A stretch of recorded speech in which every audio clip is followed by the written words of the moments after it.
So when Michael taps you on the shoulder and asks you, hey buddy, can you do us a favour? You know it's something that's going to be challenging and a little bit different. And this is no, I've got Adam Goods calling me, FaceTime. Hi Adam. This year is no different. We wanted to hear from those alumni in a discussion around what it actually means to be a CareerTrackers alumni and what insight these now young adults have into the practical realities of reconciliation initiatives that many of the companies in the audience run. And we wanted to have a voice of lived experience now that you've been interns and gone through either graduate programs or direct entry. So joining me tonight are four very talented, incredible Aboriginal women, and I'll introduce them shortly.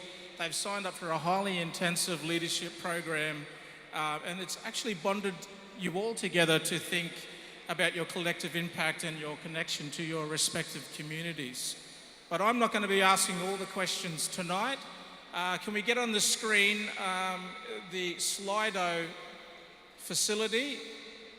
If you go to Slido on your phone and go to the website, or you'll be able to click on Slido, use hashtag CT Gala Dinner, and you'll be able to stream your questions live when Adam Good stops calling me onto this phone, and I'll see if we can get some of your questions to this fantastic panel of Aboriginal women. So in many ways tonight, you're going to hear directly about the reality of those often targeted in reconciliation initiatives and how their experiences and their views shape how we frame initiatives, particularly as talent like yourselves continues to grow. Ladies and gentlemen, on the panel this evening, we have Barbie Lee Kirby, Niambar and Barkindji woman from New South Wales, Cody Callaghan, Malak from Daly River, Northern Territory, and Murray in Northwest New South Wales, Christy Dempsey from the powerful Wiradjuri Nation, and Corey Clark, Niambar from Cobar, New South Wales. A huge round of applause, please.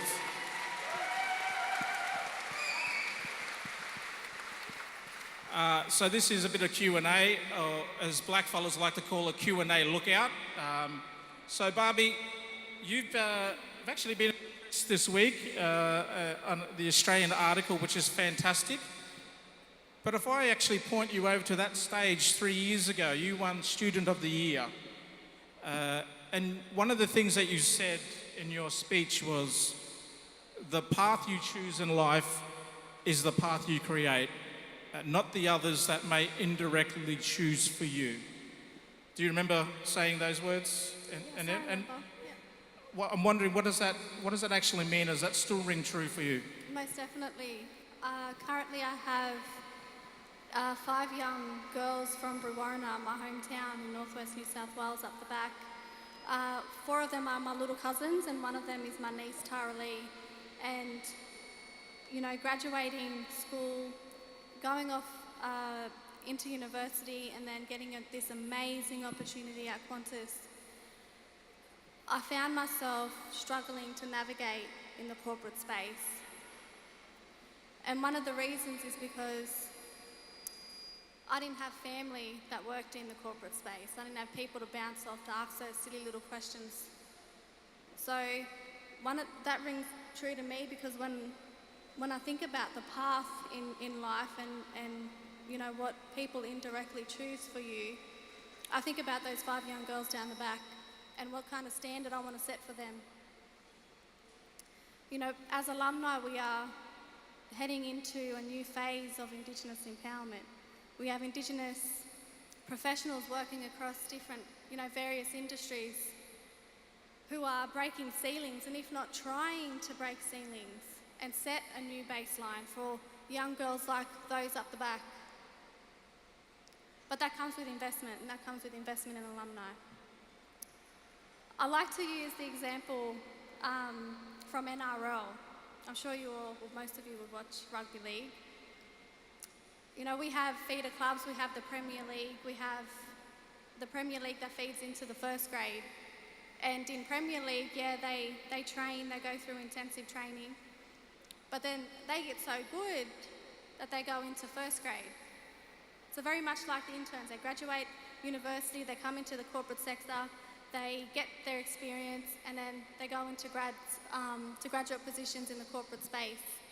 Very much like first grade rugby league players, except when first grade rugby league players get there, they are continuously invested in. They are training extra harder. They are getting the best support that they can possibly get to succeed. So what are we doing with our alumni? How are we going to ensure that our alumni are invested in to succeed so those young girls up the back can come through and not face the same struggles that I face navigating the corporate space? Thank you, Barbie. Cody, can I just throw to you in a similar vein? I want to put in front of you, yes, please.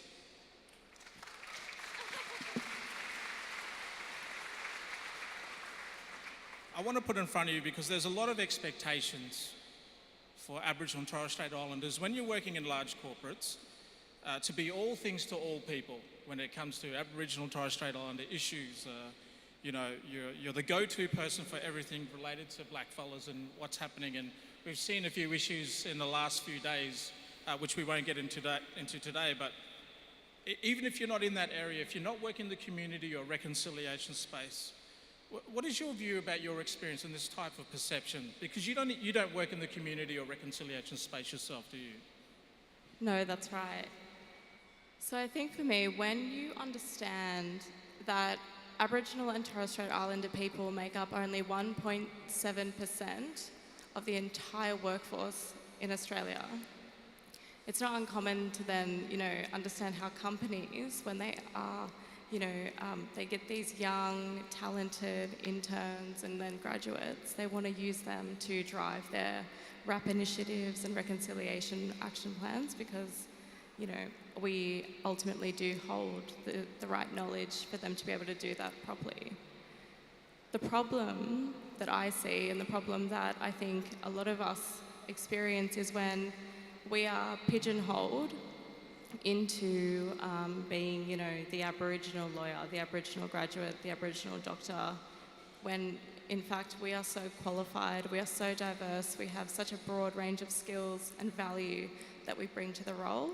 And by, just sort of coming to us for advice about your RAP and your reconciliation plans really diminishes that for us.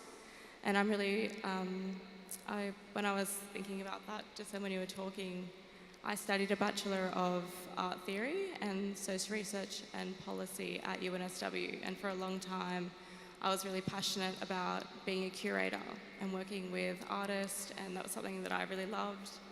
And when I was working at the Australian Museum and the Jonathan Cowdell International Public Art Project, what I started to see was that even though I was I was qualified to be able to curate or assist with a broad range of exhibits and artists, I was always being told, oh no, you go to that artist because he's Aboriginal, you'll work on this exhibition, you can talk to that.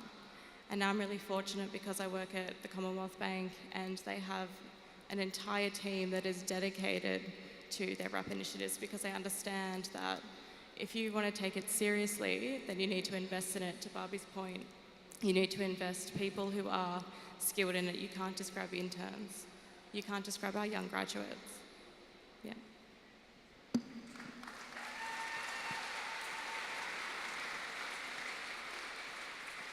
I want to throw to you, Corey.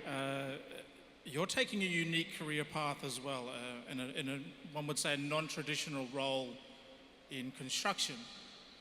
And I think you've said previously that the intern experience is very diverse and it's not the same as a Qantas, or a Commonwealth banker or Westpac. I'm just curious, what do you mean by the diverse experience?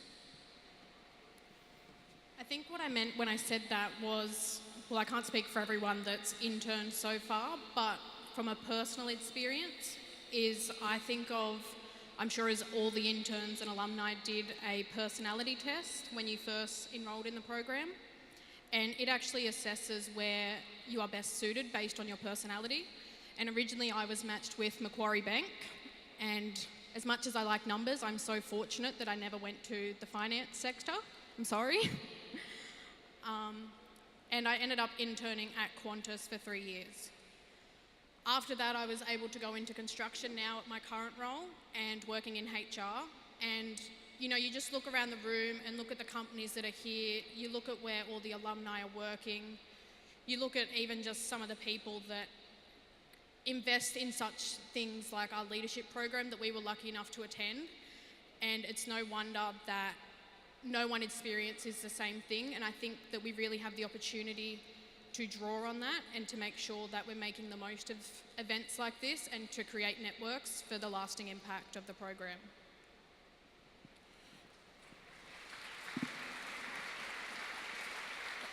I'm wondering if I could throw to you, Crystal. I'm not leaving you out, but as part of the alumni, what does it really mean to you, and what do you think your role is as being part of that alumni?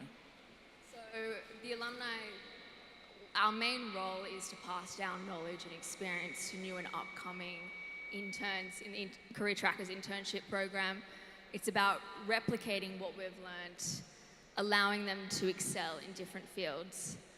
For me personally, it's allowed me to, the program's allowed me to excel my career and gain more knowledge and experience, which is what I ultimately want to pass down to other people.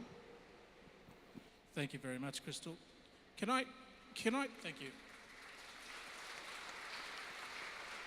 If I can just throw back to the screen for the Slido instructions. You've got one last chance to ask a question on this fantastic device. Go to that website and whack in those hashtag details. Last chance for questions.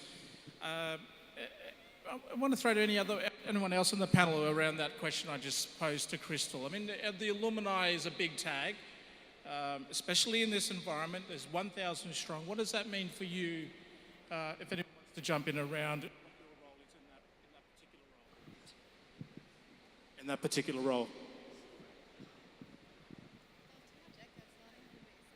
Just the same question. I guess I'll go.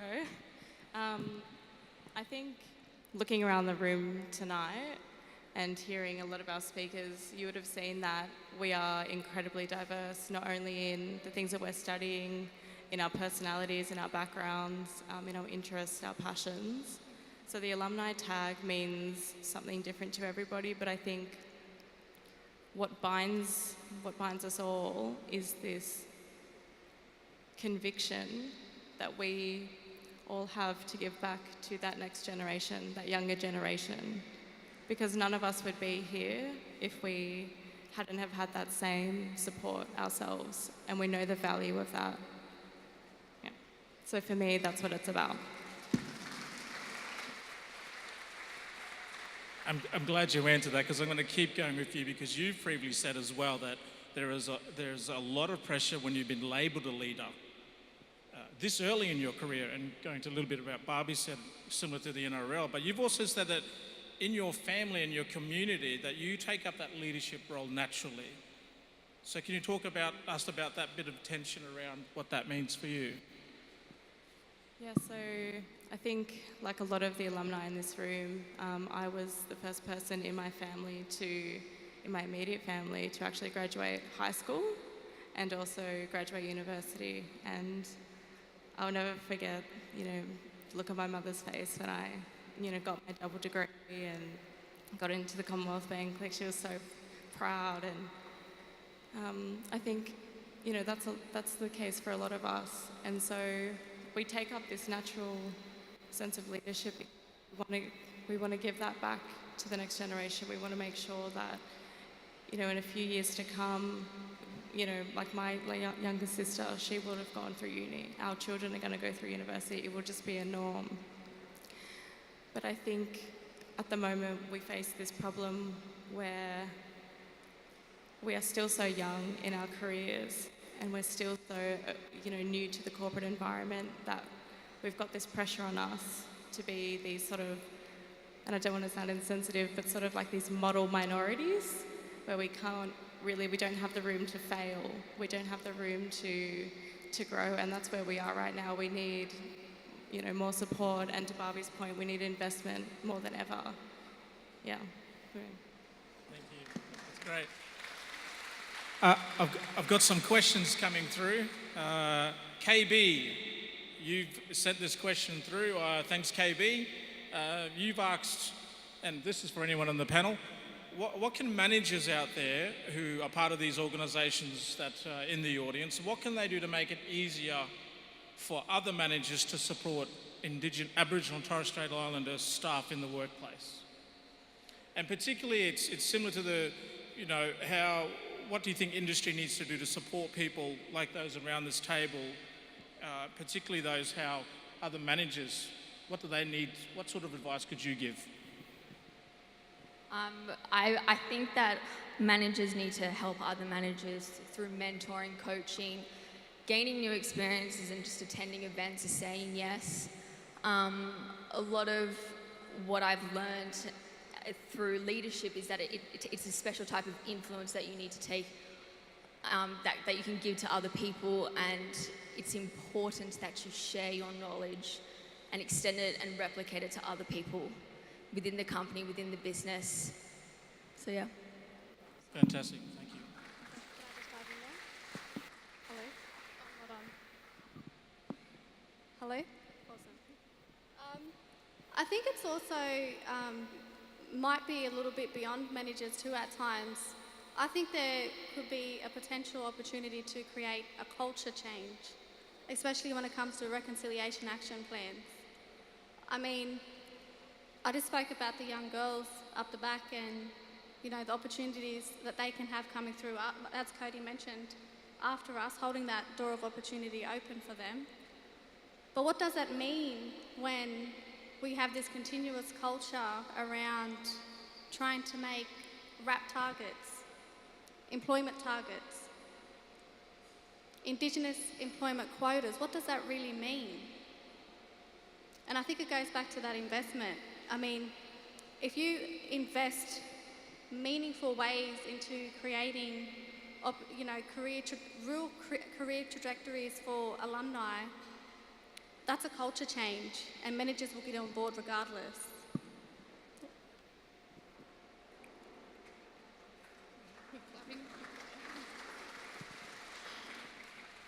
I think touching on the whole investment thing, I think one of the biggest things that managers can do to help support this is invest their time. Whether it's coming to these events or reaching out to the students that are working in your organisations, or even just, setting up a meeting and talking to them. I'm fortunate enough that at my current project that I have one-on-one meetings once a week and just to check in. And as well as the greater team, we sit together and do weekly lunches, what we call Fat Fridays. No one's taken on my suggestion for Subway yet, which I'm upset, but it's fine. But just that sort of, sometimes we feel like we're a bit of a burden, or, there's very important people in the organisation and we don't want to take up your time. So even just someone reaching out or taking on their first day to reach out and send an email to say welcome, and that if you need anything, here's the people that you can contact. I think that would be a great thing to bring in to all organisations. Thank you so much. We've actually got time for one more question. It's very hot under these lights, isn't it? I hope my skin looks good. I can't see. But one last question, and this is for everybody on this panel. And for me, I think it's really the only one to ask, given those interns, alumni, those executives and directors and everybody here in this audience. If you look across this room, is what we're doing here making a difference to improve the lives of Aboriginal and Torres Strait Islanders and their communities? Don't leave me hanging out here by myself. Well, in short, yes. Everybody's here tonight. We're all committed to make a difference. It may not be an immediate impact, but along the line, it will have an effect, big or small, and that's something that everybody's contributed to here tonight. I think it's absolutely making a difference. And it's making a difference because we are creating intergenerational change in this country by changing the very fabric of corporate Australia. Like I said, for me, it's about, the understanding that we currently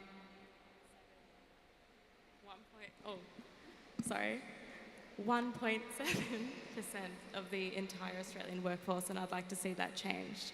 And through this program, I absolutely have every confidence that we will do that.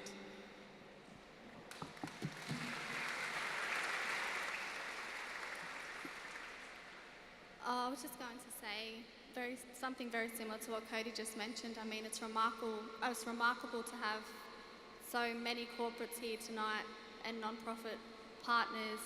It goes to show, the commitment that you have to the program and the commitment that you have to Indigenous Australia.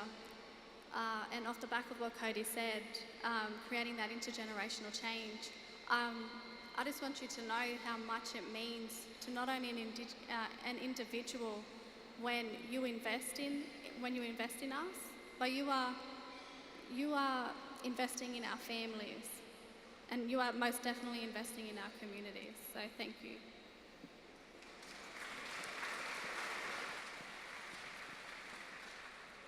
It's a shocker, but I'm going to agree that yes, this does make a big difference.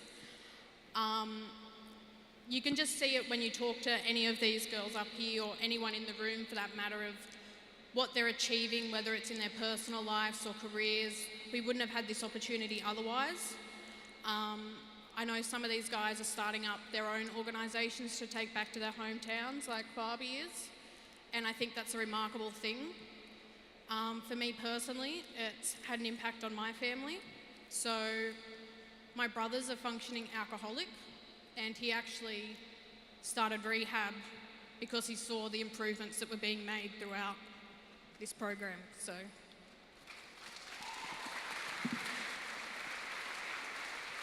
ladies and gentlemen, we'd like to thank you very much. Can you please give a big round of applause to our panel members, Barbie, Corey, Crystal and Cody. Thank you very much.